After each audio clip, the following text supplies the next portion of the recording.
स्वागत है आपका ऑनलाइन PYQ चैनल पर। इस पर हम जीके के प्रीवियस ईयर क्वेश्चन का डिस्कशन करेंगे जो कि आने वाली परीक्षाओं में आने की संभावना है, इसलिए चैनल को सब्सक्राइब करें और ज़्यादा से ज़्यादा शेयर करें। आज हम महाजनपदों से संबंधित महत्वपूर्ण 50 प्रश्न को देखेंगे जो कि इस प्रकार है। पहला प्रश्न है हमारा, महाजनपद काल कब से कब तक माना जाता है? तो महाजनपद काल लगभग 600 ईसा पूर्व से 322 ईसा पूर्व तक माना जाता है। नेक्स्ट है, महाजनपद शब्द का शाब्दिक अर्थ क्या है? जो महाजनपद शब्द का शाब्दिक अर्थ है महान जनपद, अर्थात बड़े और शक्तिशाली क्षेत्रीय राज्य। महाजनपदों के उदय का मुख्य कारण क्या था?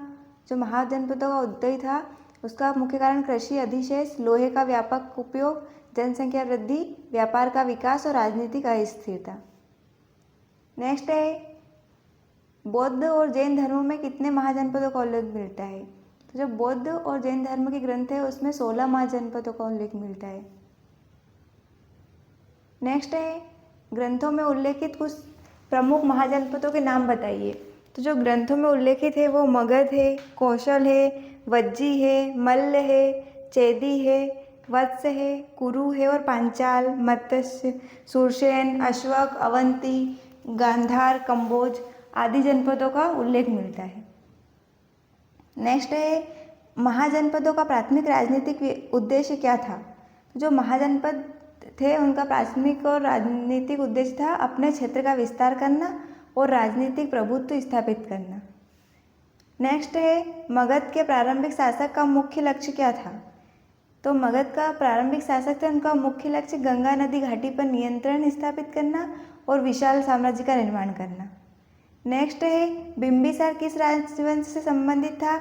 तो बिंबिसार हर्यक वंश से संबंधित था। अजातशत्रु ने अपने पिता बिंबिसार को क्यों कैद किया था? तो अजातशत्रु ने सिंहासन प्राप्त करने के लिए अपने पिता बिंबिसार को कैद किया था। नेक्स्ट, वज्जी महाजनपद की राजधानी क्या थी? तो वज्जी की राजधानी वैशाली थी। मल्ल महाजनपद की दो प्रमुख राजधानियाँ, तो मल्ल महाजनपद की प्रमुख राजधानियाँ कुशीनगर और पावापुरी थी। नेक्स्ट है, अवंती महाजनपद कितने भागों में विभाजित था और उनकी राजधानियाँ क्या थी? तो अवंती महाजनपद जो है 2 भागों में विभाजित था, उत्तरी अवंती और दक्षिणी अवंती। उत्तरी अवंती उज्जैनी और दक्षिणी अवंती को महेश्वती कहते थे। नेक्स्ट, गांधार महाजनपद किस क्षेत्र में स्थित था? तो गांधार महाजनपद आधुनिक पाकिस्तान और अफगानिस्तान का क्षेत्र है। कंबोज महाजनपद को अपने किस विशिष्ट गुण के लिए जाना जाता था? तो कंबोज महाजनपद उत्तम नस्ल के घोड़ों के लिए जाना जाता था। किस महाजनपद में गणतंत्रात्मक शासन व्यवस्था थी? तो वज्जी और मल्ल जो महाजनपद थी उसमें गणतंत्रात्मक व्यवस्था थी। नेक्स्ट, अष्टाध्यायी के लेखक पाणिनि किस महाजनपद से संबंधित थे? तो अष्टाध्यायी के लेखक गांधार से संबंधित थे। किस महाजनपद ने सबसे शक्तिशाली बनकर उभरा और एक साम्राज्य की नींव रखी? तो जो मगध महाजनपद था वो सबसे शक्तिशाली बनकर उभरा। नंद वंश के संस्थापक कौन थे? नंद वंश के संस्थापक महापद्मनंद थे। सिकंदर का आक्रमण किस महाजनपद के काल में हुआ था? तो सिकंदर का आक्रमण नंद वंश के काल में हुआ था। चाणक्य किस महाजनपद से संबंधित थे और उन्होंने किस साम्राज्य की स्थापना में महत्वपूर्ण भूमिका निभाई? चाणक्य जो थे मगध महाजनपद से संबंधित थे और उन्होंने मौर्य साम्राज्य की स्थापना में महत्वपूर्ण भूमिका निभाई। नेक्स्ट, महाजनपदों की अर्थव्यवस्था का मुख्य आधार क्या था? तो महाजनपदों की अर्थव्यवस्था का मुख्य आधार कृषि था। महाजनपद काल में किस धातु का व्यापक उपयोग हुआ जिससे कृषि और शिल्प में प्रगति हुई? तो महाजनपद काल में लोहे का उपयोग हुआ। आहत सिक्के किस काल से संबंधित थे? तो आहत सिक्के थे जो महाजनपद काल से संबंधित थे। व्यापार मार्गों का विकास किस नदी घाटी के किनारे हुआ? तो व्यापार मार्गों का विकास गंगा नदी घाटी के किनारे हुआ। महाजनपदों में करों का मुख्य उद्देश्य क्या था? तो जो महाजनपद में करों का मुख्य उद्देश्य था वो राज्य के खर्च को पूरा करना था। वर्ण व्यवस्था महाजनपद काल में किस प्रकार विकसित हुई? तो वर्ण व्यवस्था अधिक जटिल और कठोर हुई, विभिन्न जातियों और उपजातियों का उदय हुआ। बौद्ध धर्म के संस्थापक कौन थे और उनका मूल नाम क्या था? बौद्ध धर्म के संस्थापक सिद्धार्थ थे, गौतम बुद्ध। नेक्स्ट, जैन धर्म के 24वें तीर्थंकर कौन थे? जैन धर्म के 24वें तीर्थंकर वर्धमान महावीर स्वामी थे। नेक्स्ट, बिंबिसार और अजातशत्रु किस धर्म के अनुयायी थे? बिंबिसार और अजातशत्रु जो है बौद्ध धर्म के अनुयायी थे। शिक्षा का महत्वपूर्ण केंद्र तक्षशिला किस महाजनपद में स्थित था? तो ये गांधार महाजनपद में स्थित था। महाजनपद काल की कला और वास्तुकला के कुछ उदाहरण, इसके कुछ उदाहरण मिलते हैं मिट्टी के बर्तन, लकड़ी की वास्तुकला के अवशेष आदि। श्रेणी शब्द का प्रयोग किसके लिए किया जाता था?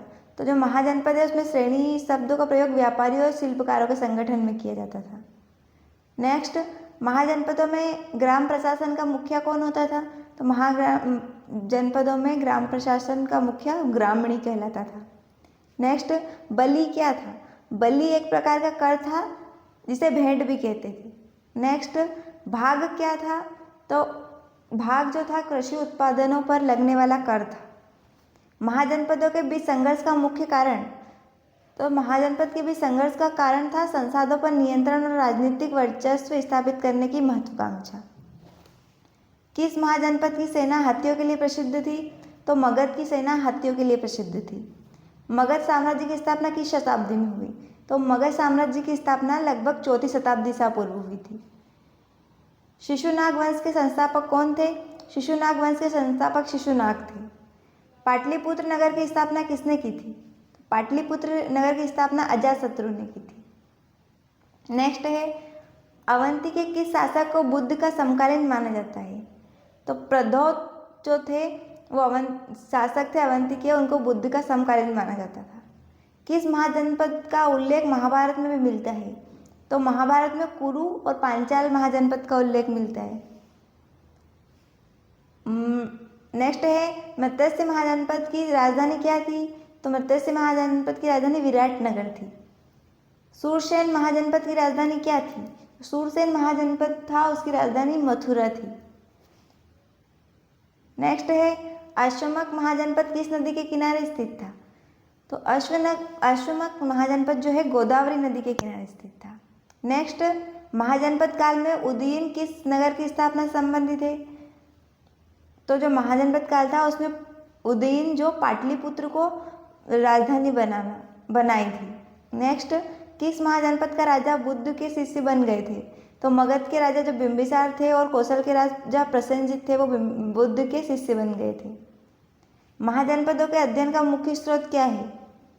तो महाजनपदों का अध्ययन हम बौद्ध और जैन साहित्य, पुरातात्विक अवशेष आदि से कर सकते हैं।